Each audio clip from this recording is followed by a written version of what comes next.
আসলে আপনাদের একটা খবর দেওয়ার ছিল। আসলে দইতা মানে দইতা এখন আর প্রফেসর মজুমদারের সঙ্গে থাকে না। কি কি বলছো কি তুমি? আমাকে আবার মুখ দেখাতে তোমার লজ্জা করলো না?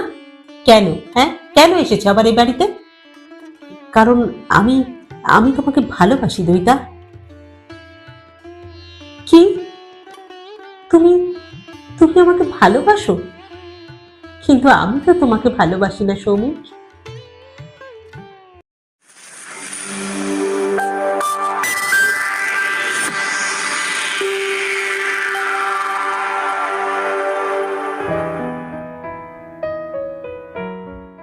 নমস্কার বন্ধুরা, সকলকে স্বাগত জানাই। আমি রাকা, আর আপনারা শুনছেন কথা ও কাহিনী বাই রাকা। বন্ধুরা, আজ আমি আবারও চলে এসেছি আমার গল্পের সম্ভার নিয়ে। আমরা পাঠ করছি শ্রদ্ধেয়া সাহিত্যিক সুচিত্রা ভট্টাচার্যের একটি অত্যন্ত জনপ্রিয় উপন্যাস নীল ঘূর্ণি। আজ শোনাব উপন্যাসটির নবম তথা অন্তিম পর্ব। উপন্যাসটি পাঠ করবার জন্য অনুরোধ করেছিলেন আমাদেরই এক শ্রোতা বন্ধু শ্রদ্ধা পুষ্পিতা সরকার মহাশয়া। তাকে অকুণ্ঠ ধন্যবাদ জানাই। গল্প পাঠ যদি ভালো লাগে তাহলে একটা ছোট্ট লাইক করে দেবেন। আর হ্যাঁ, আমাদের চ্যানেলে যদি আপনি প্রথমবারের জন্য এসে থাকেন তাহলে অবশ্যই চ্যানেলটি সাবস্ক্রাইব করে নেবেন কিন্তু। আসুন এবার তাহলে শুরু করি। শুরু হচ্ছে নীল ঘূর্ণি নবম তথা অন্তিম পর্ব। উপন্যাসটি প্রাপ্ত মনস্কদের জন্য।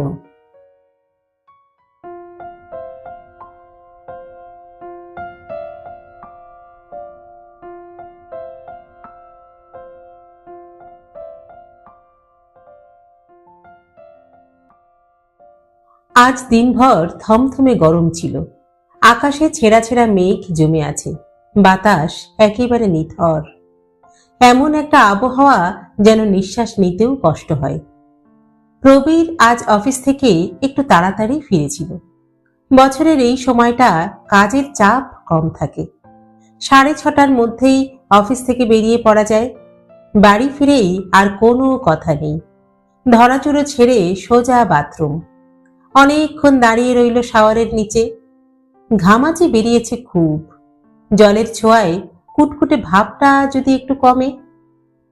বুম্বা ঘরে, পড়ার টেবিলে। গ্রীষ্মাবকাশ প্রায় শেষ হয়ে এলো। গোটা ছুটিটায় পড়াশুনোর পাঠ শিখে তুলে রেখেছিল সে। টো টো করে ঘুরেছে যত্রতত্র। ইদানিং বই খাতা নিয়ে বসছে একটু আধটু। মণিদীপা রান্নাঘরে বাপ ছেলের জন্য কফির জল জুড়িয়েছে। সন্ধেবেলা বাড়িতে চা হয় না, কফি পানি রেওয়াজ। স্নান সেরে বেরিয়ে গায়ে ভালো করে পাউডার মাখলো প্রবীর। ড্রয়িং রুমে এসে বসলো। রিমোটে অন করলো টিভি। খেলাধুলোর চ্যানেলে প্রবীরের তেমন কোনো আগ্রহ নেই। লারেলাপ্পা নাচ গানও সে পছন্দ করে না। গুচ্ছের অবৈধ প্রেমের সিরিয়ালও না। বিবিসির খবর শুনছে তন্ময় হয়ে। শ্রীলঙ্কায় আজ আবার মানব বোমার বিস্ফোরণ। 14 জন ঘটনাস্থলেই মৃত। ছি ছি ছি, কি হচ্ছে দেশটায়! পর্দায় বিভৎস ডেড বডিগুলোর ছবি। গা শিরশির করে উঠল প্রবীরের। দাবি আদায় করতে গিয়ে মানুষ এত নিষ্ঠুর হয় কেন? মণিদীপা ডাকছে, শোনো, টেবিলে এসো, জল খাবার দিয়েছি। হ্যাঁ আসছি। বুম্বা খেয়েছে? ওর এসব চিড়ে মুড়ি ভাজাটা যে তো আর পোষায় না, চাউমিন করে দিয়েছিলাম। বলেই গলা ওঠালো মণিদীপা। বুম্বা, কফি কি তোমার ঘরে দিয়ে আসবো? আসছি মা, 1 সেকেন্ড। তাড়াতাড়ি আয়, ঠান্ডা হয়ে যাবে। প্রবীর টিভিতে চোখ রেখেই ডাইনিং টেবিলে এলো। চিড়ে ভাজা থেকে বাদাম বেছে বেছে ফুটছে। মণিদীপা ছোট্ট ছোট্ট চুমুক দিচ্ছে কাপে। তারও চোখ টিভিতে। হঠাৎই বলল, শোনো, দিদি আজ ফোন করেছিল। প্রবীর কথাটায় তেমন আমল দিল না। দিদি বোনে তো প্রায়ই ফোনালাপ চলে, এতে আর নতুনত্ব কি আছে? মণিদীপা আবার বলল, টুনটুনির বিয়ে ঠিক হয়ে গেল, বুঝলে? হ্যাঁ, তাই নাকি? প্রবীর সামান্য নড়ে চড়ে বসল। কবে? এই তো ৩রা শ্রাবণ। ও আচ্ছা, সেই ডাক্তার পাত্র? হুম, খুব ভালো ছেলে পেয়ে গেল দিদি। কার্ডিওলজিতে ডিপ্লোমা করেছে, এখনই ৩টে নার্সিং হোমের সঙ্গে অ্যাটাচড। ও বাহ, তা টুনটুনির ডাক্তার বর পছন্দ হলো? প্রথমে বেশ গুইগাই করছিল না, বলছিল ডাক্তারদের কোনো পার্সোনাল লাইফ থাকে না। সবাই কি তোমার মেয়ের মতো নাকি? টুনটুনি বাবা মার খুব বাধ্য। দিদি জামাইবাবু যাকে ঠিক করে দেবে তাকেই ও হাসি মুখে মেনে নেবে। প্রবীর ঈষৎ ম্লান হয়ে গেল। কেন যে এখনো প্রতিটি সংলাপে ঘুরে ফিরে মুনিয়া চলে আসে। বুম্বা হেলে দুলে টেবিলে এসেছে, পরনে শর্টস আর হাফ পাঞ্জাবি, মুখ ভর্তি দাড়ি। কলেজ না খুললে সে দাড়িতে হাত ছোঁয়াবে না পণ করেছে। কফির দিকে তাকিয়েই মুখ বিকৃত করল বুম্বা।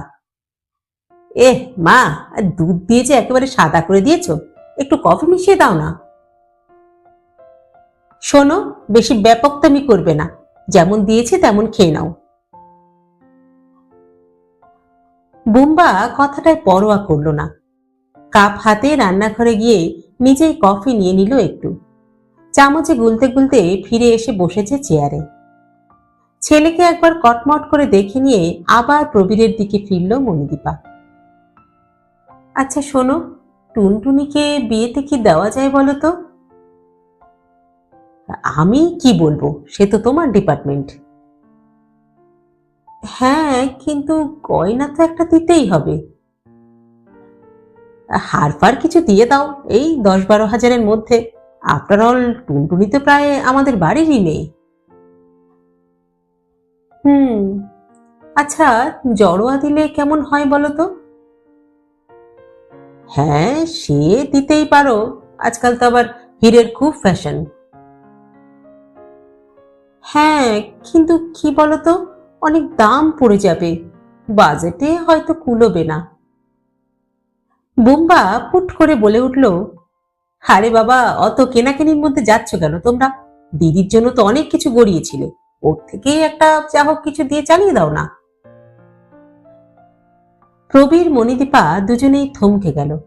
শুধু গয়না কেন, মেয়ের জন্য শাড়িও কেনা হয়েছিল এক গাদা। আলমারিতে সব তাল করা আছে। মাঝে মাঝে মণিদীপা সেগুলোকে নিয়ে নাড়াচাড়া করে, ফুপিয়ে ওঠে হঠাৎ হঠাৎ। এখনো প্রবীর সচক্ষে দেখেছে। প্রবীর গোমড়া মুখে বলল, তা হয় না রে, একজনের নাম করে কেনা হয়েছিল। সো হোয়াট, আলমারিতে তুলে রেখে কি হবে? অত দামের জিনিস ভোগে না লাগলে তো সবই বেকার। আহ বুম্বা, যা হয় না তা নিয়ে কথা বলিস না তো। ছেলেকে মৃদু ধমক দিল প্রবীর। পরিবেশটা হালকা করার জন্য বলল, ওগুলো সব তোর বউয়ের জন্য তোলা রইল, কেমন? বাহ, আমার বউকে সব পুরনো মাল গছাবে? হ্যাঁ। বুম্বাও ঠাট্টা জুড়েছে। তারপর বউ ভাতের দিন দেখা যাবে বেনারসিটা একেবারে ঝুরঝুর করে খসে পড়ছে। আহ, আলোচনাটা থামাবে তোমরা? মণিদীপা দুম করে রেগে গেল। আমার কিন্তু ভালো লাগছে না। ঠিক হ্যায় জো আজ্ঞা। বুম্বা কাঁধ ছাকালো। আরে বাবা, আমি তো জাস্ট একটা প্র্যাকটিক্যাল সলিউশনের কথা বলছিলাম। দাও না তোমরা টুনটুনি দিকে যা খুশি তাই দাও। হ্যাঁ, তুই চুপই থাক, বেশি ফোপর দালালি মারবি না। কথাটা বলে মণিদীপা গুম হয়ে বসে রইল খানিকক্ষণ। তারপর ফাঁকা কাপ হাতে উঠে গেল রান্নাঘরে। সিঙ্কে ধুয়ে সাজিয়ে রাখলো বাসনের জায়গায়। রান্নাঘর থেকেই গলা ওঠালো, শোনো, কালকে তুমি আমার সঙ্গে আশ্রমে যাচ্ছ নাকি যাচ্ছ না? কাল? কাল কি করে হবে? উইকডে, আমি তো তোমাকে আগেই বলেছিলাম। একটা দিন কি ছুটি নেওয়া যায় না? তুমি রবিবার চলো। আশ্চর্য, মণিদীপা উত্তেজিত হয়ে রান্নাঘর থেকে বেরিয়ে এলো। তুমি তো জানো গুরুদেব শনিবার বেনারস চলে যাচ্ছেন। উপায় নেই গো, উপায় নেই। কাল একটা জার্মান টিম আসছে, তাদেরকে নিয়ে আমাকে প্ল্যান্টে যেতে হবে। ও, তাহলে এবার আর আমার গুরুদেব দর্শন হলো না। আহা, তুমি একাই যাও না। কথাটা বলতে গিয়েও গিলে নিল প্রবীর। ইদানিং লালজি বাবার আশ্রমে যাওয়া অনেক বেড়ে গেছে মণিদীপার, এবং প্রতিবারই প্রবীরকে তার সঙ্গী হতে হয়। হিল্লি দিল্লি সর্বত্র একা একা চড়ে বেড়াতে রাজি মণিদীপা, কিন্তু বারাসাতে সে এখন আর কিছুতেই একা যাবে না। কি যে এক ভয় ঢুকেছে, আশ্রমে যদি কবিতাদির সঙ্গে দেখা হয়ে যায়। আরে ছো, কবিতা বসুরায় কি বাঘ ভাল্লুক নাকি? তবে হ্যাঁ, মহিলা কিছু মুখরা বটে। বাড়ি বয়ে এসে যা ছাড়ছাড় করে কথা শুনিয়ে গিয়েছিল। সন্তানের জন্য বাবা মাকে যে কত সহ্য করতে হয়, ওই বোধিসত্ত্ব লোকটাকেই তো প্রবীরের সেদিন ঘুষি মারা উচিত ছিল, কিন্তু মারতে পেরেছিল কি? বুম্বা টেবিল ছেড়ে উঠে যাচ্ছিল। প্রবীর বলল, এই, তুই কাল মার সঙ্গে যাবি। আমি? বুম্বা প্রায় যেন আঁতকে উঠল। আমি কেন? কেন নয়? মণিদীপা গড়গড় করে উঠেছে। তোমার কি এমন রাজকার্য আছে শুনি? আছে। আছে? কি কাজ আছে? বুম্বা গা মোছড়ালো। আমার কালকে একটু ম্যাটিনি শোয়ের টিকিট কাটা আছে মা। তুই সিনেমা দেখতে যাবি, তবু গুরুদেবের কাছে যেতে পারবি না? আশ্চর্য। কেন, সিনেমা দেখা কি খারাপ কাজ? আর আমার ওসব গুরুদেব টুরুদেব পোষায় না, যত সব ফালতু লোক। কি কি বললি? গুরুদেব ফালতু লোক? যত বড় মুখ নয় তত বড় কথা। হ্যাঁ হ্যাঁ, যা বলেছি ঠিক বলেছি। যত ভণ্ডক বুজরুক একটা। দিদির নামে তো কত কিছু ভালো ভালো কথা বলেছিল, কিন্তু কি ফলেছে কি? হ্যাঁ। মার দিকে কয়েক পা এগিয়ে গেল বুম্বা, হাত নেড়ে বলল, বি রেশনাল মা। ওসব ফালতু গুরুদেব ফুরুদেব এবার ছাড়ো তো। ওসব লোকের কাছে গিয়ে মনের শান্তি কখনো আসে না, বুঝলে? চোপ, একদম চোপ। দপ করে জ্বলে উঠল মণিদীপা। কি দুটো সন্তানই না গর্ভে ধারণ করেছিলাম, হ্যাঁ? দুটোই সমান অবাধ্য, আর দুটোই সমান বেপরোয়া। মা, দিদির সঙ্গে তুমি আমার তুলনা করছো কেন বলো তো? তুলনা করবে না। সে একভাবে জ্বালিয়েছে আর তুমি আরেকভাবে জ্বালাচ্ছ। আরে, এ তো মহা মুশকিল হলো। দিদি কি করেছে তার জন্য আমায় সারা জীবন কথা শুনে যেতে হবে? এক ঝাড়েরই তো বাস তোমরা, আলাদা হবে কি করে? বড়দের একটা কথাও তোমরা মান্য করতে শিখেছ? মা, তুমি কিন্তু আনরিজনেবল কথা বলছো। ফের ফের তর্ক করছিস তুই? তোর মুখ আমি একেবারে ভেঙে রেখে দেব। বলতে বলতে উন্মত্তের মতো ছেলের দিকে ধেয়ে যাচ্ছিল মণিদীপা। প্রবীর কোনো ক্রমে গিয়ে তাকে ধরে ফেলল। মণিদীপা জোর করে নিজেকে ছাড়ানোর চেষ্টা করছে। তার প্রমত্ত শক্তির সঙ্গে পেরে উঠছে না প্রবীর। এ সময় কোত্থেকে যে এত জোর এসে যায় মণিদীপার গায়ে। ডাক্তার বলে অ্যাড্রিনালিন ক্ষরণ, ফেজ অফ টেম্পোরারি ইনস্যানিটি। কোশমিনকারও এই রোগ ছিল না মণিদীপার। মুনিয়া চলে যাওয়ার পর কোত্থেকে যে উপসর্গটা শুরু হয়েছে। ওষুধ চলছে নিয়মিত। এই স্নায়বিক বিকার যে কবে থিতবে পুরোপুরি। বুম্বাকে চোখের ইশারায় সরিয়ে দিয়ে মণিদীপাকে চেপে ধরে চেয়ারে বসালো প্রবীর। দু চোখের মণি স্থির হয়ে আছে মণিদীপার। আগুনে নিঃশ্বাস পড়ছে বড় বড়। বুকটা হাঁফড়ের মতো ফুলে উঠছে, আবার চুপসে যাচ্ছে। মিনিট 15 মধ্যে মোটামুটি স্বাভাবিক হলো মণিদীপা। নিজের ঘরে গিয়ে শুয়ে পড়ল, আলো নিভিয়ে। প্রবীরের চোখ আবার টিভির পর্দায়। মন বসছে না, চেয়েই আছে, দেখছে না কিছুই। ভাবছিল কাল ছুটিটা নিয়েই নেবে। শরীর খারাপ টারাপ যা হোক কিছু না হয় বলে দেবে। বোম্বাই এখন রাজি হলেও মণিদীপাকে তার সঙ্গে পাঠানো হয়তো সঙ্গত হবে না। বাড়ি জুড়ে এখন থমথমে নীরবতা। টিভি চলছে প্রায় নিঃসাড়ে। বোম্বা এ সময়ে ব্যালেন্স শিট কষতে কষতে গান শোনে। আজ তার ঘরও শব্দহীন। তখনই বেল বাজল। দরজা খুলে সামান্য অবাকই হলো প্রবীর। সৌমিক। আরে এসো এসো, কি খবর কি বলো, অনেকদিন পর এলে তো। হ্যাঁ, আশাই হয় না। সৌমিক আলগা হাসল। বুম্বা কোথায়, আর মাসিমা? সবাই আছে, ডাকছি, তুমি বসো। সৌমিককে বসিয়ে ঘরে গেল প্রবীর। চুপিসারে ডাকল, মণি, মণি, শুনছো, সৌমিক এসেছে। মণিদীপা ঘুরে শুলো। তো এসো একবার। আমার ভালো লাগছে না, তুমি গল্প করো, গিয়ে যাও। ছি মণি, এমন করে না। প্রবীর হাত রাখলো মণিদীপার চুলে। ছেলেটা কতদিন পরে এলো, এসো একটিবার এসো। বুঝি একটা বাতাসের শব্দ শোনা গেল। যাও, আমি আসছি। ফিরে এসে প্রবীর দেখল বুম্বার সঙ্গে কথা বলছে সৌমিক। বুম্বার মুখ এখন নির্মেঘ। বেশিক্ষণ মেজাজ খারাপ করে থাকা তার ধাতে নেই। সোফায় বসে সিগারেট ধরালো প্রবীর। টুকটাক কুশল প্রশ্ন করছে নিয়ম মাফিক। মা বাবার কি খবর, অফিস কেমন চলছে। মাত্র এই কমাসে হাসি খুশি ছেলেটাকে বেশ ভালোই বেশি ফেলেছে প্রবীর।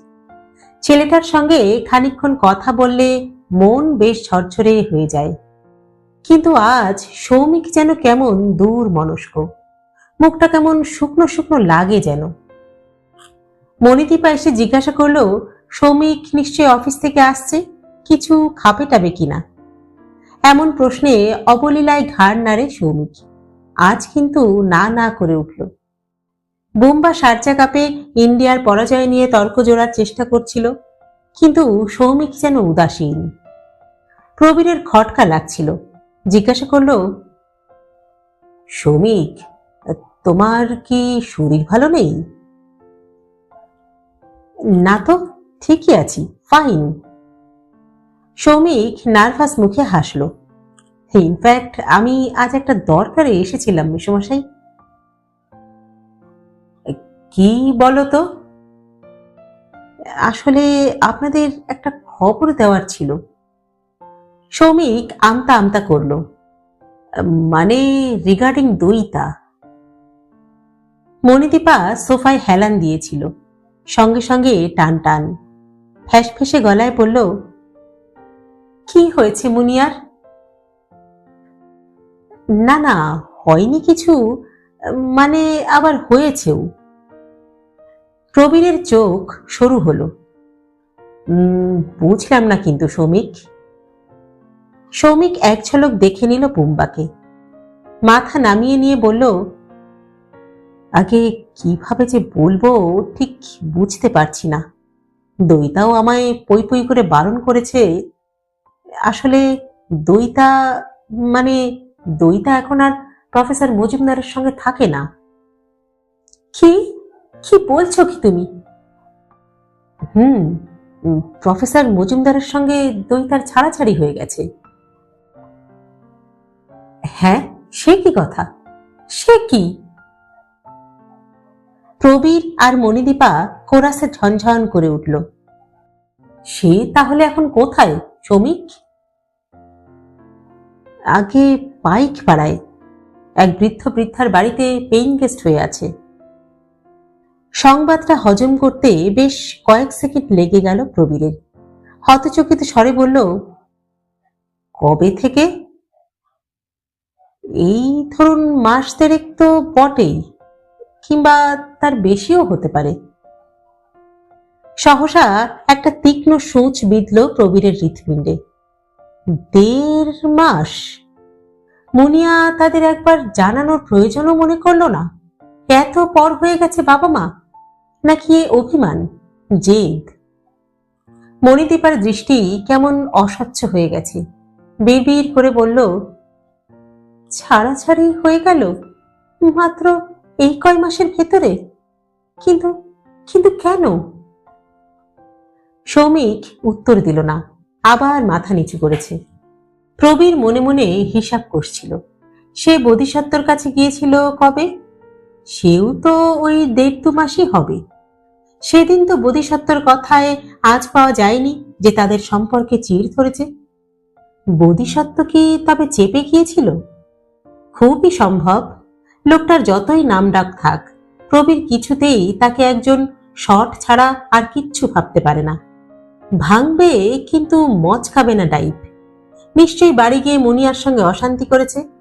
হয়তো শুনিয়েছে বাবা এসে তাকে কত অপমান করে গেছে, আর মুনিয়া হয়তো সেটা সহ্য করতে না পেরেই। কিন্তু বাবা মার জন্য যদি অত টান থাকতো, তাহলে তো মেয়ে এখানেই ফিরে আসতো।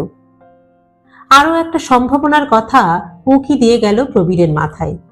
সম্পর্কটা ভেঙে যাওয়ার পর এখন কি অনুতাপ এসেছে মুনিয়ার? সংকোচ কাটাতে পারছে না, তাই কি সৌমিককে দূত করে পাঠিয়েছে? প্রবীর ভ্রু কুঁচকে তাকালো। তোমার সঙ্গে মুনিয়ার দেখা হলো কি করে? হঠাৎই একদিন এক্সপ্ল্যানেডের মোড়ে। সৌমিক গলা ঝাড়ল। আসলে ও তখন অফিস থেকে ফিরছিল। অফিস মানে মুনিয়া চাকরি করে? হ্যাঁ করে তো, মানে ওই নিয়েই তো প্রফেসর মজুমদারের সঙ্গে। মুনিয়া এসব কথা বললো তোমায়? হ্যাঁ, কথা শুনে তো তাই মনে হলো। এতক্ষণে যেন বোধিসত্ত্বকে আরো একটু চিনতে পারল প্রবীর। লোকটা শুধু শরীরের দিক থেকেই বুড়ো নয়, ব্যাকডেটেড, রক্ষণশীল। বিজ্ঞান চর্চা ওর ভরম। মস্তিষ্ক বৈজ্ঞানিক হলেও হৃদয়টা আধুনিক হয়নি। প্রবীর প্রশ্ন করল, কোথায় চাকরি করছে মুনিয়া? একটা ছোট কোম্পানিতে, সেলসের কাজ। তা হঠাৎ চাকরি শুরু করলো? হই বলল একা একা ঘরে বসে বোর হচ্ছে, তাই। আশ্চর্য, সৌমিককে এত কথা বলছে অথচ বাবা মাকে একবারও কিছু জানায়নি মেয়ে। প্রবীরের ভ্রুতে ভাঁজ পড়ল। তোমার সঙ্গে কি মুনিয়ার যোগাযোগ ছিল? না, মানে। সৌমিক চোখ তুলেই নামিয়ে নিল। মানে ওই একদিনই আর কি। প্রবীরের কেন যেন মনে হলো সৌমিক সব সত্যি কথা বলছে না। চকিতে বিদ্যুৎ ঝলকের মতো একটা প্রশ্ন খেলে গেল মাথায়। উকিলি ঢঙে জিজ্ঞাসা করল, আচ্ছা সৌমিক, একটা কথা বলো তো, তুমি মুনিয়াকে চিনলে কি করে? তোমার সঙ্গে তো ওর কখনো পরিচয় হয়নি। সৌমিক নত মুখেই বলল, ও একদিন আমার অফিসে এসেছিল। কবে?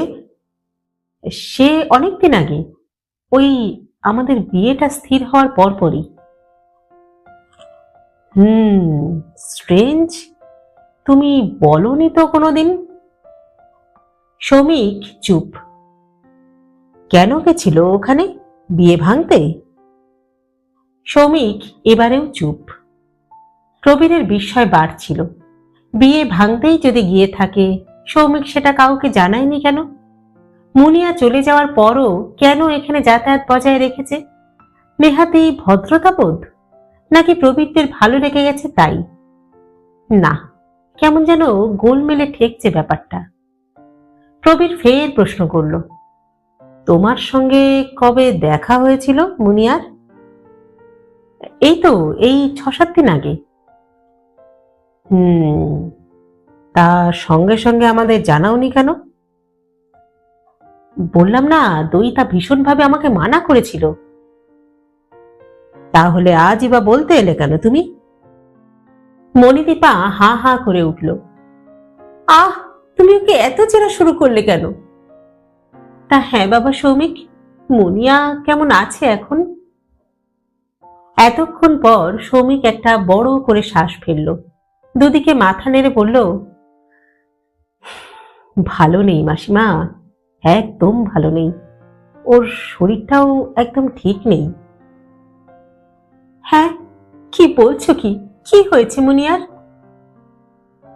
আসলে মাসিমা, দইটা দইটা প্রেগনেন্ট, অ্যানিমিয়ার মতনও হয়েছে, আর প্রেশারও খুব লো।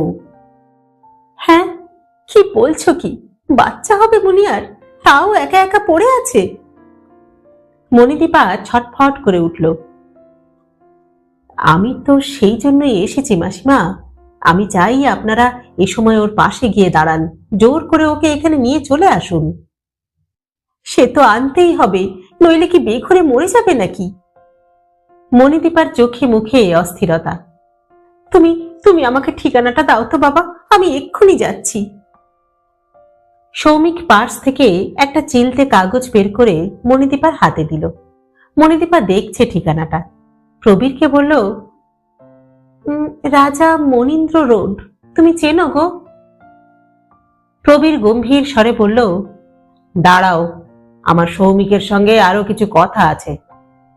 তোমাকে ঠিকানাটা দেওয়ার জন্য মানা করেছে মুনিয়া, কি তাই তো সৌমিক? হ্যাঁ। তার মানে ও চায় না যে আমরা ওকে নিয়ে আসি, কি তাই তো? হ্যাঁ। তাহলে আমরা যাব কেন? এটা ওর নিজের বাড়ি, ইচ্ছা করলে ও এখানে ফিরে আসতে পারে যখন খুশি। এটা তো জেদাজেদির সময় নয় মেসোমশাই। দইতার সত্যি খুব বিপদ এখন। আমাকে বলেছে একটা ঘর খুঁজে দিতে, একা একা থাকতে চায়। ওর ওর মাথাটা একেবারে খারাপ হয়ে গেছে মেসোমশাই। ঘরও খুঁজে দিতে বলেছে? বলেছে তো। সৌমিক ঢোক গিলল। কত বোঝালাম যে একা কোনো মেয়ে ঘর ভাড়া পায় না, কিন্তু কিছুতেই ও বুঝতে চায় না।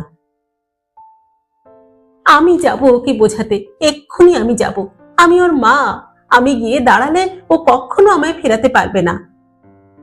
মণিদীপা উঠে দাঁড়ালো। কি গো, তুমি এখনো বসে আছো? চলো, ওঠো। এই বুম্বা, চল, তুইও চল। বুম্বা হতভম্ব, ফ্যাল ফ্যাল করে তাকাচ্ছে। না, আমরা কেউ যাব না। প্রবীর জেদি ঘোড়ার মতো ঘাড় বাঁকালো। সে যখন চায় না আমাদের, তখন আমরা যাব কেন?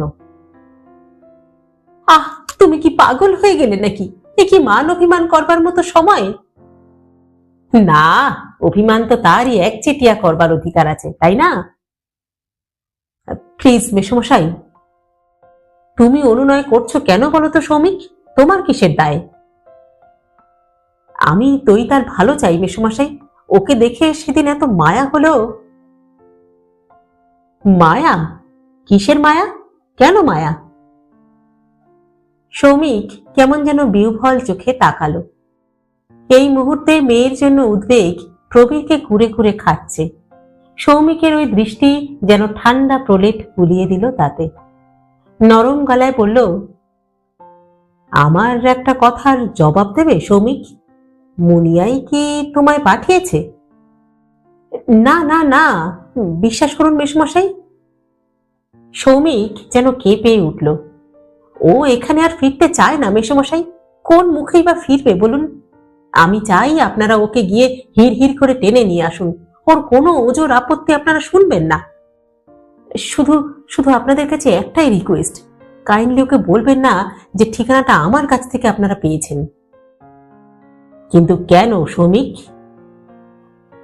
তাহলে তাহলে আমায় ও কোনোদিন আর ক্ষমা করতে পারবে না মেসোমশাই।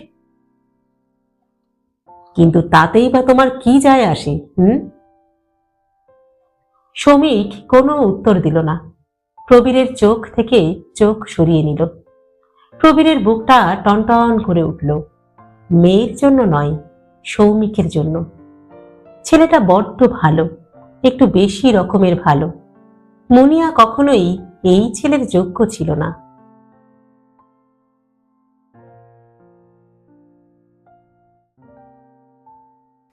প্রবীরের ফ্ল্যাটের আবহ বদলে গেছে অনেকটাই। নিরানন্দ ঝিমন্ত পুরীতে এখন এক আলগা স্বস্তির আমেজ। হঠাৎ বুড়িয়ে যাওয়া প্রবীর যেন বেশ জন্মনে হয়ে উঠেছে আবার। অফিস থেকে ফিরে সে আজকাল আর থোকে না। পুরনো মেজাজে গম গম হাসছে, রসিকতা জুটছে, উৎপটাং গল্প আড্ডা চলছে মেয়ের সঙ্গে। মণিদীপাও আর তিরিক্ষে হচ্ছে না কথায় কথায়। কত কি যে রান্না করছে রোজ। এই হয়তো মেয়ের জন্য স্যুপ বানালো, এই মেটে চচ্চড়ি, পিৎজা কিংবা ভেটকি মাছের পাতুরি। মেয়ের শরীর এখন ভারী দুর্বল। প্রোটিনে ভিটামিনে তাকে চাঙ্গা করে তুলতে হবে। বাচ্চা হওয়ার ধকল বলে কথা। যত্ন আত্মীয় করছে বটে মেয়ের, সামান্য জলটুকু পর্যন্ত গড়িয়ে খেতে হচ্ছে না দইতাকে। বুম্বাও আবার স্বমূর্তিতে বিকশিত, তার কণ্ঠ একেবারেই বেসুরো, তবু আগের মতো যখন তখন গান ধরছে হেড়ে গলায়। মোড়ের ফুচকাওয়ালার কাছ থেকে দিদির জন্য আলু কাবলি কিনে আনছে, চুরমুর কিনে আনছে। নিছক স্বস্তি নয়, বাড়িতে যেন এখন বেশি সুখী সুখী পরিবেশ। শুধু দইতাই কেন যে মন থেকে আহ্লাদিত হতে পারছে না, কেন যেন মনে হয় তাকে ঘিরে একটা সাজানো নাটক অভিনীত হয়ে চলেছে। রাতে খাবার টেবিলে বসে প্রবীর যখন দইতার ছেলেবেলার কোনো গল্প বলে অট্ট হাসিতে ফেটে পড়ে, দইতার তখন বড় কান্না পায়। বাবা এত চড়া পর্দায় অভিনয় করে কেন? মণিদীপা যখন অনাগত সন্তানের দোহাই দিয়ে দইতাকে জোর করে খাওয়ায়, তখন কি তার মুখে একটা চোরা বিষাদ খেলা করে না? দইতার মুখ যে এক অবাঞ্ছিত শিশুর আগমনকে মেনে নিয়েছে মা, দইতা জানে। বুম্বা যখন হাসতে হাসতে দিদির ঘরে ঢোকে, দইতা স্পষ্ট টের পায় দরজার ওপারেও বুম্বার মুখ গোমরা ছিল। দইতা যেখানে নেই, কেন যে সেখানে নিচু গলায় কথা বলে বাড়ির লোক। Return of the prodigal daughter, বিপথগামী কন্যার প্রত্যাবর্তনের উৎসবের পরিবেশ বুঝি এইরকমই হয়। কি অসহ্য গ্লানি! যদি বাবা সবসময় মুহ্যমান থাকতো, মা কথা বলতে বলতে চোখের জল ফেলত, বুম্বা যদি ট্যাচা চোখে তাকাতো দিদির দিকে, তাহলে হয়তো দইতার এমনটা লাগতো না। কেন সবাই এত মধুর ব্যবহার করে তার সঙ্গে? কোন মহৎ কাজ করে এসেছে সে? বোধিসত্ত্বকে ছেড়ে কেন যে চলে এলো দইতা, সেই প্রশ্নটা পর্যন্ত কেউ করল না একবারও। এরই মাঝে টুকটাক আত্মীয় স্বজনের আনাগোনা।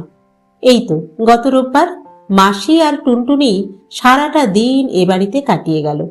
নিজের আসন্ন বিয়ে নিয়ে কত অজস্র রকম বকবক করল টুনটুনি, কিন্তু ভুলেও বোধিসত্ত্বর নাম পর্যন্ত উচ্চারণ করল না। পরশু হঠাৎ পিসি পিসিমশাইয়ের আবির্ভাব। দুজনেই এমন স্বচ্ছন্দ ভঙ্গিতে কথা বলছিল যেন দইতা মাস কয়েকের জন্য কোথাও বেড়াতে গিয়েছিল, এই ফিরল। দইতার পেটের বাচ্চাটা সম্পর্কে খোঁজ খবর নিচ্ছে, অথচ বাচ্চাটা যে কোত্থেকে এলো তা নিয়ে কণা মাত্র কৌতূহল নেই। কি নিষ্ঠুর ঠাট্টা, কি শীতল রসিকতা! যেদিন তাকে গাইনির কাছে নিয়ে গেল বাবা মা, দইতা নিজের নাম দইতা মিত্র লিখল, অথচ টু শব্দটি করল না বাবা। ভাবটা এমন যেন যে আসছে সে মিত্র পদবীতেই পরিচিত হবে, এমনটাই যেন স্বতঃসিদ্ধ। সবাই মিলে দইতার জীবন থেকে মাঝের 6টা মাসকে কি মুছে ফেলতে চায়? মোহ কেটে গেছে দইতার, এতেই সবাই উৎফুল্ল। কিন্তু তা কি হয়? সময় কি জলের দাগ যে এমনি এমনি মিলিয়ে যাবে? বড় অপমান, বড় অপমান। সে একটা ভুল করেছিল বলে সবাই তাকে দয়া করছে, ক্ষমা ঘেন্না করে নিচ্ছে। তার ভবিষ্যৎ জীবনটা কেমন হতে চলেছে তাও হয়তো অনুমান করে নিয়েছে সকলে। বাচ্চা হওয়ার পর হয় ঢেস কুমড়ো হয়ে বাড়িতে বসে থাকবে দইতা, নয়তো একটা চাকরি বাকরি জোটাবে, তারপর বাচ্চা নিয়ে স্বামী পরিত্যক্তা নারীর মতো বাপের বাড়িতে আশ্রিতা আশ্রিতা ভঙ্গিতে কাটিয়ে দেবে বাকিটা জীবন। কিন্তু লোকজনের চোখ থেকে সহানুভূতির ছায়াটা মুছবে না। দুঃখী দুঃখী চোখে তারা দেখবে দইতাকে, আর প্রায় দইতার সামনেই কানাকানি করবে, আহারে কত গুণী মেয়েটার জীবনটা বরবাদ হয়ে গেল। এসব ভাবতেই বিবমিশা। দইতা তো কিছুতেই ফিরতে চায়নি এখানে, কেন তাকে জোর করে ফিরিয়ে আনা হলো? সেদিন তার ডেরায় গিয়ে মা অমন হাউমাউ করে সিন ক্রিয়েট করলো বলেই না দইতা নিজের মান বাঁচাতে। ভাল লাগছে না দইতার, কিচ্ছু ভালো লাগছে না। ওই শয়তান ছেলেটাই যত নষ্টের মূল। কেন যে দইতা বিশ্বাস করেছিল সৌমিককে? মনে রাখা উচিত ছিল যে এই হলো সেই ট্রেটার যে মেলার মাঠে তাকে কথা দিয়েছিল বিয়েটা ভেঙে দেবে, অথচ পরের দিনই ল্যালা করে একটা ঘর খুঁজে দেওয়ার তোর মুরদ নেই। দইতাকে তুই ফাঁসিয়ে দিলি, এখন আবার গা ঢাকা দিয়ে বসে আছে। মা আবার তাকে মাঝে মাঝে ফোন করে অফিসে দুপুরের দিকে, দইতা সকর্ণে শুনেছে। আমন্ত্রণ পেয়েও এ বাড়ির ছায়া মারাচ্ছে না, এত ভয়। ভাবলেই দইতার গা রি রি করে ওঠে। কি রইল আর তার জীবনে? প্রথম প্রথম এখানে এসে চাকরিতে বেরিয়েছিল কয়েকদিন, বাবা মাও বাধা দেয়নি, কিন্তু শরীরটাই এমন বেইমানি শুরু করলো। বিশ্রী সর্দি, জ্বর, কাশি, যখন তখন মাথা টলে, চোখ অন্ধকার। এই অবস্থায় বাইরে বেরোনো কি যে দুঃসাধ্য। তার তো আর বসে বসে চাকরি নয়। ছোটাছুটি না করতে পারলে অফিসই বা তাকে ছেড়ে কথা বলবে কেন? 5 মাস পর তার বাচ্চা হবে বলে কোম্পানি তো আর ব্যবসা গুটিয়ে বসে থাকতে পারে না। একেই তো অফিসে মেয়েদের দেড়া কাজ করতে হয়, প্রতি পলে পুরুষদের সমকক্ষ বলে প্রতিপন্ন করতে হয় নিজেদের। অগত্যা আপাতত চাকরিটাকেই টাটা। কি বিচ্ছিরি বর্ণহীন দিন যে কাটছে এখন, শুধু বিশ্রাম, বিশ্রাম আর বিশ্রাম, অন্তহীন বিশ্রাম। বাড়িতে জুবুথুবু হয়ে শুয়ে বসে থাকা, বুকের কাছে মেঘ ছেয়ে আছে সর্বক্ষণ। এইভাবেই যদি দিন কাটবে, তাহলে বোধিসত্ত্বকে ছেড়ে সে চলে এলো কেন? বোধিসত্ত্বও তো এইটুকুই চেয়েছিল, চাকরি বাকরি না করে সে বাড়িতেই থাকুক। অবশ্য তার শুধু চাকরি করা নয়, বোধিসত্ত্ব তার বাচ্চাটাকেও চায়নি। ভ্রূণটা নষ্ট করে দিলেই বা এমন কি ক্ষতি বৃদ্ধি হতো পৃথিবীর? বোধিসত্ত্ব যেভাবে চেয়েছিল সেভাবে থাকলেই তো সব ল্যাটা চুকে যেত। সত্যি কি ল্যাটা চুকত? অস্তিত্বহীন আত্মসমর্পণকে কি বেঁচে থাকা বলে? তার যে একটা স্বাধীন সত্তা আছে, সেটাই তো বোধিসত্ত্ব মেনে নিতে পারছিল না। কি নির্দয় মানুষ! কেমন মুখের উপর বলে দিল এবার কেটে পড়ো। তারপর একবার দইতার খোঁজ পর্যন্ত করল না। দইতা কোথায় গেল, কেমন আছে, তাও জানতে ইচ্ছা করল না বোধিসত্ত্বর। দইতা যেদিন সল্ট লেকে জামা কাপড় আনতে গেল, কি ভীষণ পাথরের মতো মুখ করে বসেছিল। দইতার উপর সামান্যতম টান থাকলেও তো তাকে সেদিন আটকাতো বোধিসত্ত্ব। যা হয়েছে সব ভুলে গিয়ে আবার তাকে থেকে যেতে বলতো, নয় কি? দইতা বিদেয় হতে বোধিসত্ত্ব যেন হাফ ছেড়ে বেঁচেছে। এত রিলিফড যে সল্ট লেকের ফ্ল্যাট ছেড়ে লাফাতে লাফাতে নিজের বাড়ি চলে গেল। অথচ ওই লোকটার জন্য হঠাৎ খুব মন কেমন করছিল বলেই না দইতা বোকার মতো আবার একদিন অফিস পেটটা ছুটে গিয়েছিল সল্ট লেকে। আর গিয়ে কি দেখলো? ইয়া বড় এক তালা ঝুলছে। নামার সময় উল্টো দিকের ফ্ল্যাটের মিসেস সাহার মুখোমুখি। তিনি রসালো চোখ ঘুরিয়ে ঘুরিয়ে শুনিয়ে দিলেন যে লটবহর সমেত কবেই নাকি স্বগৃহে চলে গেছেন প্রফেসর সাহেব। কে জানে, একদিনে হয়তো রাখির সঙ্গে মিলমিশ হয়ে গেছে। স্ত্রী পুত্র নিয়ে আবার সুখে ঘর সংসার করছে প্রফেসর বোধিসত্ত্ব মজুমদার। এই মুহূর্তে ওই বোধিসত্ত্বর জন্য দইতার হৃদয় কি কোনো অনুভূতি থাকা উচিত? বিরাগ, উপেক্ষা কিংবা অবিমিশ্র ঘৃণা? কিন্তু কোনোটাই যে আসে না আর। চোখ বুঝলেই ভেসে ওঠে এক ধূসর ছবি। ক্যাম্পাস টাউনের কুয়াশা মাখা পথ বেয়ে লম্বা লম্বা পায়ে হেঁটে যাচ্ছে এক দীর্ঘকায় পুরুষ। লোহার গেট খুলে একটা বাড়িতে ঢুকে গেল। পিছন পিছন নিঃশব্দে আসা একটি তৃষ্ণার্ত মেয়ের দিকে ক্ষণিকের জন্য ফিরেও তাকালো না। কি নিষ্ঠুর যে ওই চলে যাওয়া! নিষ্ঠুর নাকি নিরাসক্ত? এই অবলীলায় দইতার মাধ্যাকর্ষণ ছিন্ন করে ঘটনা দিগন্তের ওপারে মিলিয়ে গেল বোধিসত্ত্ব, বুঝি এক কৃষ্ণ গহ্বরে। দইতার মহাবিশ্বে বোধিসত্ত্বের বিকিরণ আর পৌঁছবে না কোনো দিন। উফ, কেন যে ছবিটা দেখে দইতা! তবে বুঝি ওই ছবিটাই শুধু সত্যি ছিল, বাকি সবটাই স্বপ্ন, কিংবা কাল্পনিক সময়ে ঘটা কোনো অলৌকিক ঘটনা। কেন যে দইতা বোধিসত্ত্বর মতো স্মৃতিহীন হতে পারে না?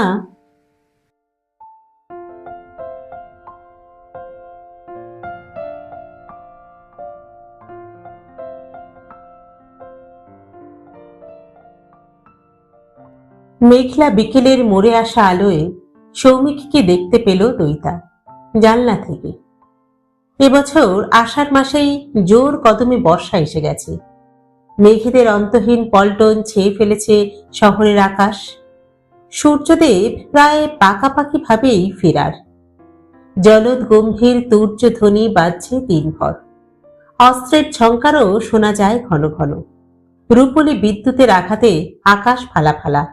তার ক্ষত বিক্ষত দেহ থেকে অবিরাম ঝরে যায় অশ্রুকণা, কখনো টিপটিপ, কখনো বা মুষল ধারায়। আজ সকাল থেকে আকাশ একেবারে স্লেট বরণ। বিকেল হতে না হতেই দিনের আলো নিবু নিবু। এই বুঝি আধার ঝাঁপিয়ে এলো। এক টানা অনেকক্ষণ কেঁদে আকাশ চোখ মুছছে এখন। এলো পাথারি ছুটে বেড়াচ্ছে তার ভেজা দীর্ঘশ্বাস। দইতা নিজের ঘরেই ছিল, একা। মণিদীপা টিভি দেখছে। দইতা আওয়াজ পাচ্ছিল, টুকরো হাসি, টুকরো গান। দইতার হাতে চিকেন স্যুপের বাটি, সঙ্গে 2 পিস পাউরুটিও দিয়েছে মণিদীপা, হালকা সেকে। পাউরুটি চিবোতে দইতার ঘোর অনীহা, তবুও চামচে সামান্য একটু স্যুপ তুলে ঠোঁটে ছোঁয়ালো দইতা। সঙ্গে সঙ্গে মুখ বিকৃত হয়ে গেছে। আজকাল বেশ খিদে হয় দইতার, কিন্তু জিভে এখনো এতটুকু স্বাদ নেই। বেশি করে নুন গোলমরিচ ছড়িয়ে আনবে, কিংবা টমেটো সস। বিছানা ছেড়ে নামতে যাবে, পেটে আবার সেই তরঙ্গের ওঠা পড়া। নড়ছে নড়ছে। দইতা হাত রাখলো পেটে। এই তো এখানে নড়ে উঠল, এই তো দুলে দুলে সরে গেল এপাশে। কদিন ধরে খুব খলবল করছে। আপনা আপনি চোখ বুজে এলো দইতার। তারই শরীরের অভ্যন্তরে অঙ্কুরিত হচ্ছে এক প্রাণ। এই প্রাণ তারই দেহ থেকে সংগ্রহ করছে বেঁচে থাকার রসদ। ভাবনাটাই যে কি অদ্ভুত মাদকতাময়। কি কঠিন মায়ার বাঁধনে যে বেঁধে ফেলেছে দইতাকে এই অদেখা প্রাণ। অনেকক্ষণ না নড়লে চোরা আতঙ্কে বুক যেন কেঁপে ওঠে। একেই কি মাতৃত্ব বলে? পেটে হাত পোলালো দইতা। ফিস ফিস করে জিজ্ঞেস করলো, খিরে শুনতে পাচ্ছিস? স্পষ্ট উত্তর পেল দইতা, কেমন লাগছে ভেতরে? দিব্যি আছি। ধুর বোকা, গুটিয়ে মুটিয়ে জলে ভাসছিস, অন্ধকার, হাওয়া নেই, ওখানে তো ভালো লাগতেই পারে না। আমার বেশ ভালো লাগছে। কি সুন্দর জীবন, কোনো চিন্তা নেই, ভাবনা নেই। ধুর বোকা, বাইরে এলে তখন দেখবি আরো বেশি ভালো লাগবে। কেন? কত কি আছে বাইরে, আলো, বাতাস, পাখি, ফুল, গাছ। সারা জীবন দেখেও তোর চোখ ভরবে না। আর কিছু নেই বুঝি? ঝড়, দুর্যোগ, দুঃখ, যন্ত্রণা আর কান্না? চুপ, আমি আছি না। আন্দোলন থেমে গেল। ঘুমিয়ে পড়লো নাকি? ধীরে ধীরে চোখ খুলল দইতা। হৃদয়ের প্রতিধ্বনি চিনচিনে কষ্ট হয়ে কোন এক গহীন অন্দরে ছড়িয়ে যাচ্ছে। মস্তিষ্কের কোষে কোষে চুইয়ে চুইয়ে ঢুকে পড়ছে এক গাঢ় বিষণ্ণতা। এও কি মাতৃত্ব? পড়ে থাকা সুপের বাটি আর ছুঁয়ে দেখল না দইতা। মন্থর পায়ে এসে দাঁড়িয়েছে জানলায়। ওপারে সজল বিকেল।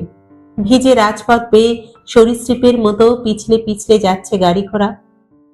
অতিকায় পোকার মতো নড়াচড়া করছে মানুষ। আকাশ আরো ঘন হয়ে এলো। এক্ষুনি বৃষ্টি নামবে কি? সহসা দইতার আনমনা চোখ টান টান। জলকাদা মাখা পথ মারিয়ে ছপ ছপ হেঁটে আসছে ও কে? প্যান্ট হাঁটু পর্যন্ত গোটানো, হাতে বন্ধ ছাতা। দইতাদের বাড়ির সামনে এসে ওপর পানে চাইল একবার। আকাশ দেখল না জানলায় দাঁড়ানো দইতাকে? দইতা সাত করে সরে এলো। মুহূর্তে বিষাদ ছাপিয়ে চাগার দিয়েছে ক্রোধ। একদিনে আসার সাহস হলো কেন্নটার? ঝপাত করে বিছানায় গিয়ে শুয়ে পড়ল দইতা। শুয়ে শুয়ে কানে এলো ডোরবেলের আওয়াজ, মার উচ্ছ্বাসধ্বনি। সৌমিক কি যেন বলল মাকে। মার স্বর খাদে নেমে গেল। আর কিচ্ছু শোনা যায় না, বাতাসে থমথমে নিঃশব্দ। ঈষৎ অসহিষ্ণু হয়েই দেয়ালের দিক থেকে মুখ ফিরিয়েছে দইতা। দরজায় সৌমিক। ভেতরে আসার অনুমতি নিল না, গটগটিয়ে বিছানার পাশে এসে দাঁড়িয়েছে। গলা খাকারি দিয়ে জিজ্ঞাসা করল, কি ব্যাপার, ম্যাডামের শরীর এখন কেমন? দইতা মুখ ঘুরিয়ে নিল, আগুন চোখে দেয়াল দেখছে। সৌমিক ফের গলা ছাড়ল, শুনলাম খাওয়া দাওয়া নাকি ঠিক মতো করছো না। এতদিন পর ছেলেটা কি ফাজলামি করতে এসেছে নাকি মজা দেখতে? খুব কলজের জোর বেড়েছে তো। দইতার হিংস্র চোখ সৌমিকের দিকে ঘুরল। সৌমিকের তাপ উত্তাপ নেই, হাসি হাসি মুখ। আজ ওয়েদারটা কি বিশ্রী না? অফিস কেটেও চিন্তায় পড়ে গিয়েছিলাম জানো তো, তোমাদের এখানে পৌঁছতে পারবো কিনা তাই নিয়ে। ভাগ্যিস বৃষ্টিটা একটু ধরল। দইতা দাঁতে দাঁত ঘষল। মেনিমুখ ছেলেটার এত বুকের পাটা হলো কবে থেকে? কি হলো, কথা বলছো না কেন? সৌমিক মৃদু মৃদু হাসছে। থ্রোট প্রবলেম নাকি? তুমি কি এমন হরিদাস পাল যে তোমার সঙ্গে কথা বলতে হবে? দইতা আর থাকতে না পেরে ঝ্যাং করে উঠে বসেছে। আমি তো হরিদাস পাল নই। সৌমিকের চোখে হাসি খেলা করছে। আমি হলাম Soumik Basu Roy. Limit, limit, there should be limit. রাগে কাঁপছে দইতা। উৎকট চিৎকার কোনো ক্রমে সামলে হিসহিসিয়ে উঠল। আমাকে আবার মুখ দেখাতে তোমার লজ্জা করলো না? কেন, হ্যাঁ, কেন এসেছো আবার এই বাড়িতে? লজ্জা? কিসের লজ্জা? সৌমিক কাঁধ ছাকালো। এই বাড়িতে তো আমি আসি, তুমি যখন ছিলে না তখনও আসতাম। হো, তাই নাকি? বেশ, তাহলে যাদের কাছে আসতে তাদের কাছে যাও। এ ঘরে পা রেখেছো কেন তুমি? বুঝতে পারছো না? I can't tolerate your presence anymore. দইতাকে তবু পাত্তা দিল না সৌমিক। চেয়ার টেনে বসেছে। মুচকি হেসে বলল, আজ তো আমি অন্য কারুর কাছে আসিনি, তোমার কাছে এসেছি, টু মিট ইউ। তাই নাকি? তা কোন আহ্লাদে? সে তো তুমিও জানো আর আমিও জানি, তোমায় ছেড়ে আমি থাকতে পারি না তাই। এত সহজে, এত অবলীলায় কথাটা উচ্চারণ করল সৌমিক। দইতা কয়েক মুহূর্তের জন্য যেন হকচকিয়ে গেল। সৌমিকের স্বরভঙ্গি এত অকপট যেন বাতাস দুলে গেল একটু। দইতার রাগের ফনাও যেন নেতিয়ে পড়েছে হঠাৎ, অজান্তেই। মাথা ঝাঁকিয়ে সৌমে ফেরালো আবার নিজেকে। চোখের কোণ দিয়ে দেখছে সৌমিককে। হিম হিম গলায় বলল, আমার একটা কথার জবাব দেবে সৌমিক? ও শিওর, বলো। আমার সঙ্গে তুমি এত বড় শত্রুতাটা করলে কেন? হ্যাঁ, শত্রুতা আমি তোমার সঙ্গে করেছি? ন্যাকামি করো না, বুঝলে? ন্যাকামি করো না। অ্যান্ড ডোন্ট আটার যে তুমি আমার ভালো চেয়েছিলে। আমার ফিজিক্যাল কন্ডিশন দেখে তোমার নার্ভাস লাগছিল। ওসব বুলশিট আমি বিশ্বাস করি না, বুঝেছ? বেশ, তবে করো না। তুমি কি আমার উপর প্রতিশোধ নিলে সৌমিক, আমাকে ঘেঁটি ধরে বাড়িতে ঢুকিয়ে দিয়ে? প্রতিশোধ? কিসের প্রতিশোধ? তোমাকে রিফিউজ করার। সৌমিকের উজ্জ্বল চোখ পলকের জন্য ম্লান। পলকে আবার হাসিটা ফিরে এসেছে। আমাকে কি তোমার খুব প্রতিশোধ পিপাসু বলে মনে হয়? জানি না, জানি না, আমি বুঝতে পারি না। রিফিউজ করার পরও তুমি আমায় পছন্দ করে বিয়েতে হ্যাঁ বলে দিলে। ক্যাম্পাস টাউনে ছুটলে, এমনকি সল্টলেক পর্যন্ত ধাওয়া করলে। আর আর কি যে সব আমার মাথায় ভুজুং ভাজুং ঢুকিয়ে দিয়ে এলে, আমার সংসারটা আর গড়েই উঠতে পারলো না। সৌমিকের ভ্রু কুঁচকে গেল। তুমি কি তোমার সংসার ভাঙার জন্য আমাকে অ্যাকিউজ করছো? না, তা করছি না। আমাদের মধ্যে ফাঁক তো ছিলই, সেটাই প্রকট হয়েছে। দইতা একটুক্ষণ থমকে রইল, তারপর বলল, কিন্তু আমার এই ক্ষতিটা তুমিই করেছো, বুঝেছো? তুমি। তোমাকে নিরাপদ ছাদের নিচে এনে দেওয়াটা তোমার ক্ষতি করা হলো? জীবনের সবকিছু কি এত সরল হিসেবে চলে সৌমিক? দইতার গলা ধরে এলো। আমার আমার এখানে এক মুহূর্তও থাকতে ইচ্ছে করে না। কেন?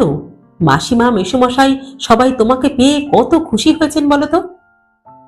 বাজে কথা। আমি এদের একেবারেই পর হয়ে গেছি। সবাই আমাকে খুব যত্ন আত্তি করছে, আদর করছে, কিন্তু কিন্তু আমার সুখ দুঃখের কথা কেউ আমাকে জিজ্ঞেস পর্যন্ত করে না। এ যেন হোটেলের সুইটে বাস করা। তাই বলে বাবা মা আমাকে ভালোবাসে না এ কথা আমি বলছি না, কিন্তু আমাদের মাঝখানে আমাদের মাঝখানে কেমন যেন একটা দেওয়াল উঠে গেছে, একটা অদৃশ্য দেওয়াল। শোনো, একটু সময় যেতে দাও, দেখো সব ঠিক হয়ে যাবে। কি জানি, হয়তো হবে। আবার বিষণ্ণতা দখল নিচ্ছে দইতাকে। আমার আমার আর বাঁচার স্পৃহাটা পর্যন্ত চলে যাচ্ছে সৌমিক। এই সময় ওসব কথা ভাবতে নেই দইতা। যে আসছে তার কথা ভেবে মনটাকে অন্তত হাসি খুশি রাখো। আমি পারছি না যে। সৌমিক কি যেন ভাবলো একটু, তারপর ঝপ করে বলে উঠল, আচ্ছা বেশ, তাহলে তুমি আমার সঙ্গে চলো। কোথায়? বারে, তোমাকে তো আগেই বলেছিলাম যে আলাদা একটা ফ্ল্যাট আমি দেখে নিচ্ছি। তোমাকে আমি এক সেকেন্ডের জন্য মন খারাপ করে থাকতে দেব না, দেখো তুমি। সৌমিক বোকা বোকা মুখ করে হাসল। তাছাড়া তুমি তো তোমার বাচ্চাকে বোধিসত্ত্বের পরিচয়ে মানুষ করবে না। করবো নাই তো। But he needs a father. Tom, Dick, Harry, anyone. কি তাই তো? দইতার কথারই পুনরাবৃত্তি করল সৌমিক। আমি ডিক হতে পারি, সৌমিক ডিক বসুরায়। তুমি? দইতার চোখ গোল গোল হয়ে গেল। তুমি কেন হতে যাবে?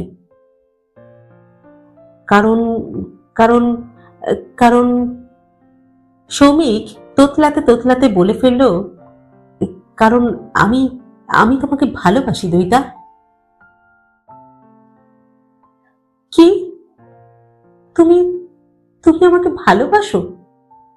কিন্তু আমি তো তোমাকে ভালোবাসি না সৌমিক। সরল রূঢ় কথাটার অভিঘাতে ক্ষণিকের জন্য যেন নিষ্পন্দ সৌমিক। বড় করে শ্বাস টানছে ফুসফুসে। ঘরে শেষ বিকেলের আবছায়া, সৌমিকের মুখেও। খানিক পরে সৌমিক বলল, হে আর এমন নতুন কথা কি, আমি জানি তো। তবে তার জন্য আমার কোনো অসুবিধে হবে না। মানে? মানে একজন ভালোবাসলেই কাজ চলে যাবে। তুমি শুধু আমাকে একটু সহ্য করে নিও, কেমন? কি ছেলে মানুষ, মনে মনে বলল দইতা। মুখে বলল, আমিও বোধিসত্ত্বকে একতরফা ভালোবাসতাম সৌমিক, সে সম্পর্ক কিন্তু টেকেনি। তা ঠিক, কিন্তু তুমি তো আর বোধিসত্ত্ব নও দইতা। তুমি একজন সাধারণ মেয়ে, আর আমিও একজন সাধারণ ছেলে, এবং সাধারণ বলেই আমরা কেউ কারুর কাছে নগণ্য নই। এটাই আমাদের সম্পর্ককে বাঁচিয়ে রাখবে। কথাটার যেন একটা গভীর সত্য আছে মনে হলো দইতার। বৃহৎ মানুষের সবকিছুই বড় মাপের, সেখানে প্রতি পলে নিজের অস্তিত্বের সংকটে ভুগতে হয়। সে বা রাখি কেউই তার ব্যতিক্রম নয়। ছোট ছোট চাওয়া পাওয়া নিয়ে যে জগৎ গড়ে ওঠে, সেই জগৎটাই তো বোধিসত্ত্বর কাছে মূল্যহীন। মান, অভিমান, হর্ষ, বিষাদ, ছোট ছোট সরু সুতোর ফোঁড়ে সংসারের নকশি কাঁথাটা বোনা হয়। এই সত্য বোধিসত্ত্ব জানেই না। সৌমিক নিচু স্বরে বলল, কি ভাবছো দইতা?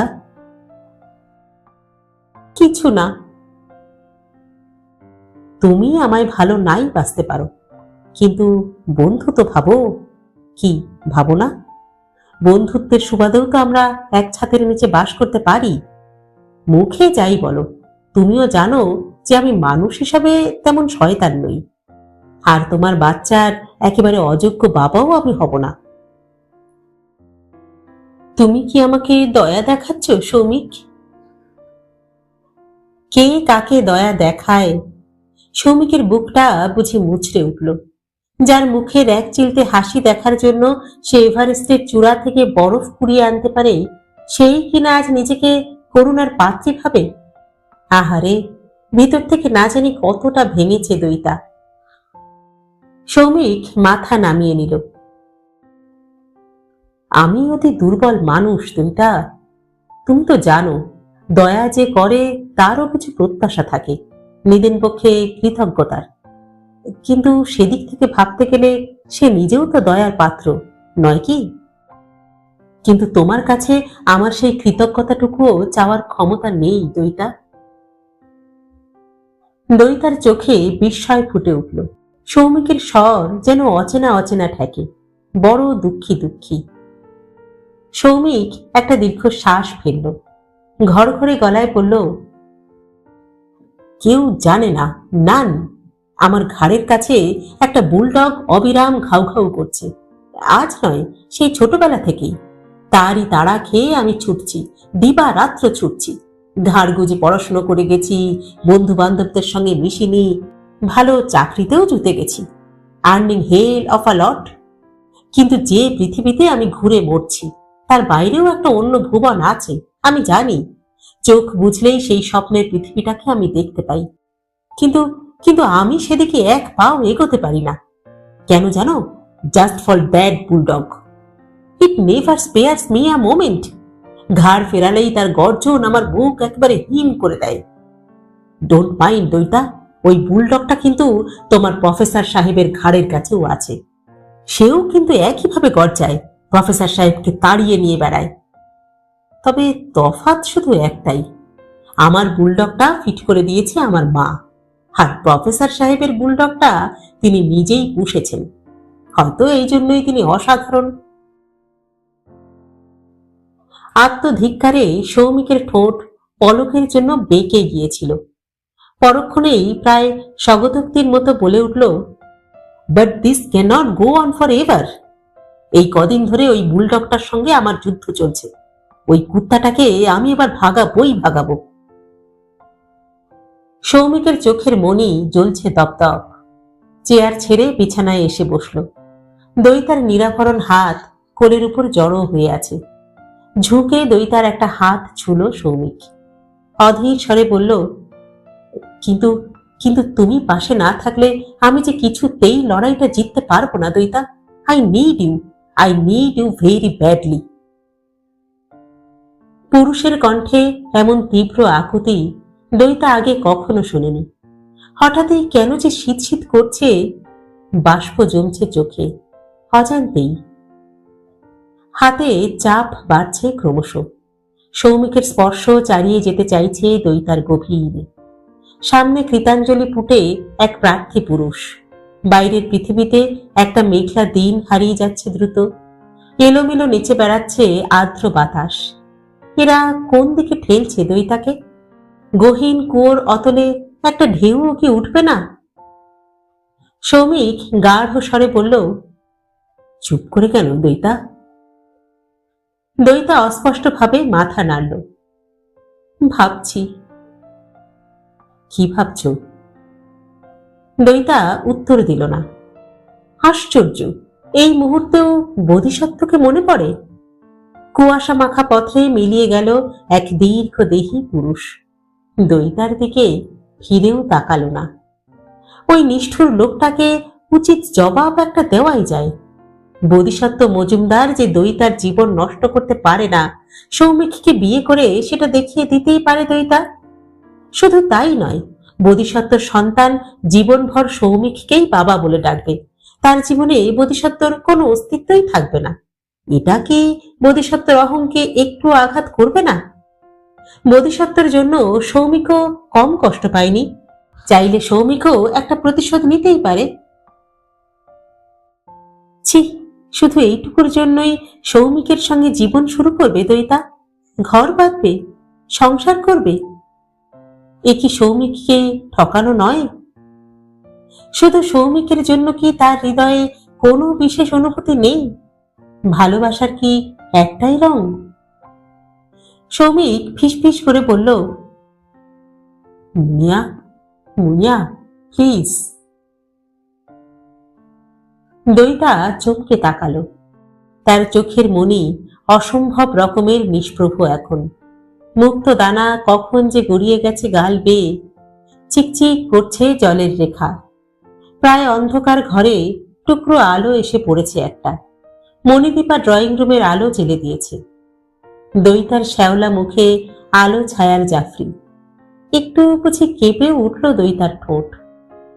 ভাঙা ভাঙা গলায় দইতা বলল, আমায় আমায় একটু ভাবতে সময় দাও সৌমিক, একটু ভাবি।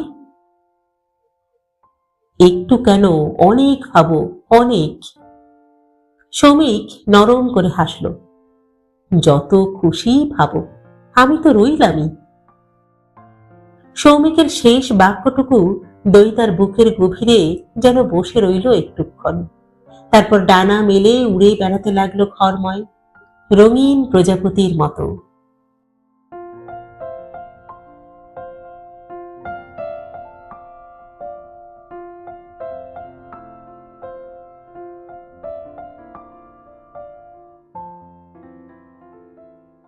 শেষ হলো নীল ঘূর্ণি নবম তথা অন্তিম পর্ব। লিখেছেন শ্রদ্ধেয় সাহিত্যিক সুচিত্রা ভট্টাচার্য। গল্প পাঠ করলাম আমি রাকা। আপনারা শুনছেন ইউটিউব চ্যানেল কথা ও কাহিনী বাই রাকা। আজকের পর্বটি কেমন লাগলো আপনাদের কমেন্ট বক্সে অবশ্যই জানাবেন। কিন্তু গল্প পাঠ যদি ভালো লাগে তাহলে আমাদের চ্যানেলটিকে লাইক, শেয়ার ও সাবস্ক্রাইব করতেও ভুলবেন না কিন্তু। আজ তাহলে এই পর্যন্তই। পরবর্তী গল্প নিয়ে ফিরে আসবো খুব শীঘ্র। ততদিন সকলে সুস্থ থাকবেন, ভালো থাকবেন এবং অবশ্যই আমাদের সঙ্গে থাকবেন। নমস্কার।